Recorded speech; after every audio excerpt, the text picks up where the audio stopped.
2017, Mr. David Scott.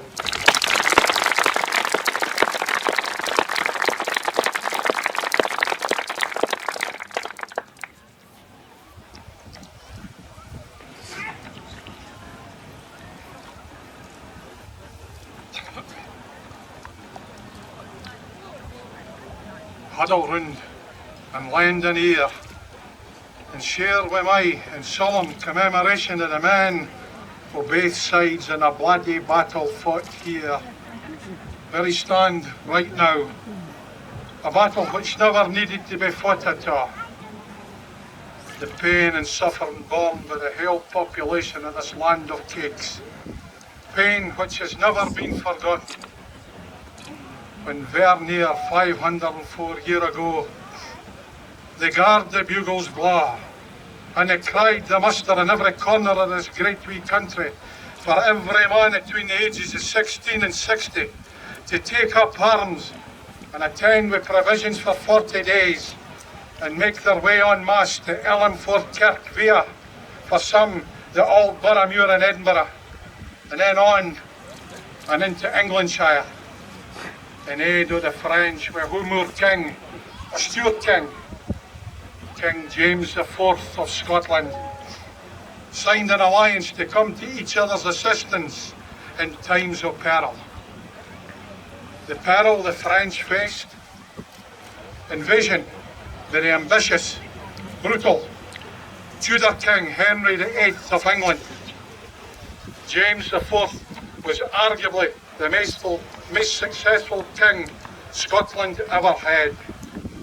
A linguist, a farmer, a diplomat, and apart from the necessity to pull the odd word or weaver and brigand into line, which he did with some severity, he was regarded by some historians as a king for all the people.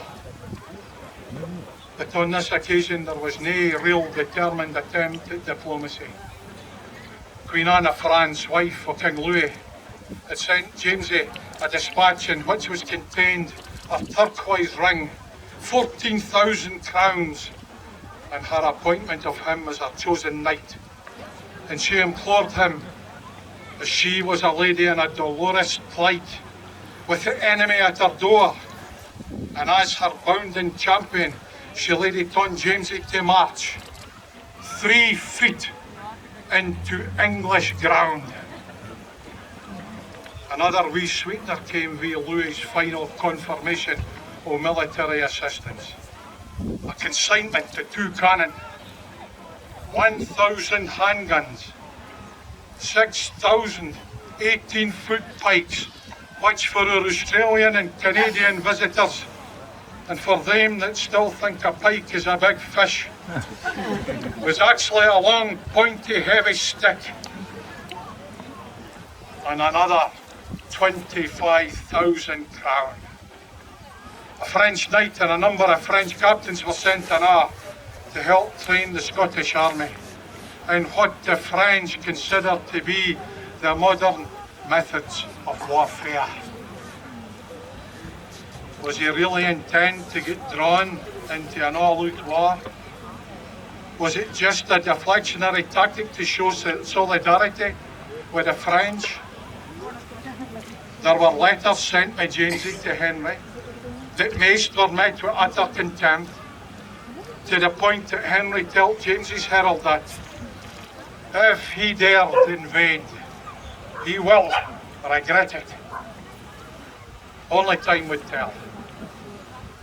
On the 17th day of August 1513, a huge retinue of men and guns left the Boroughmuir in Edinburgh and headed south under Twy, hastily arranged standards, one of St Margaret and the other of St Andrew. 2 days later, the King himself set out and headed to the muster point just north of Duns, before crossing the glorious River Tweed near Castle. An estimated 60,000 Scottish men started the campaign. 30 to 40,000 which ultimately arrived on this sacred ground, having moved from an impregnable position on Flodden Hill that very day, Friday, the 9th of September. Across the valley to your rear, on sic a wet dreich afternoon, stood the English Northern Army. No different from our own army in a lot of respects, given that most of them wouldn't want to be there either. But since they had no choice in the matter, determined not to let their side and their country down.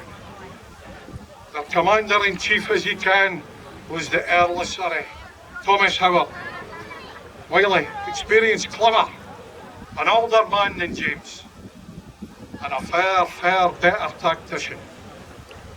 What's more, it was the English host on that day who were carrying the modern weapon of mass destruction, the bill hook. And the omens were bad. The rain was so heavy that overnight on the eve of the battle, it is said the dye on the roof of the king's tent ran and stained the fabric blood red. A hare ran wild in the king's compound and was chased by his lieutenants until the king himself came out to see what was the cause of this commotion. And just then, right at his feet, the hare dropped down, dead. But worse, on the afternoon of the battle itself, King James bent down to pick up his battle helmet, only to find that mice, English mice at that, had eaten away the chin strap, which just goes to prove that the English will try anything at all to win the day. And never, ever scoff at bad omens and superstitions in a country where it is still believed to be unlucky to set sail for a harbour on a fishing boat on a Sunday, or worse, and there's no offence intended, to allow a church minister on board the vessel at any time. The king was counselled on more than one occasion and by more than one tried and tested companion against entering into sic a fray. The Earl of Angus, old Archibald Douglas, on the eve of the battle implored his king to think again. James attacked his loyal knight with savage scorn, saying, "Angus, if you're afraid, you may go home." This insult was too much to bear, and in tears the Earl responded, "If my past life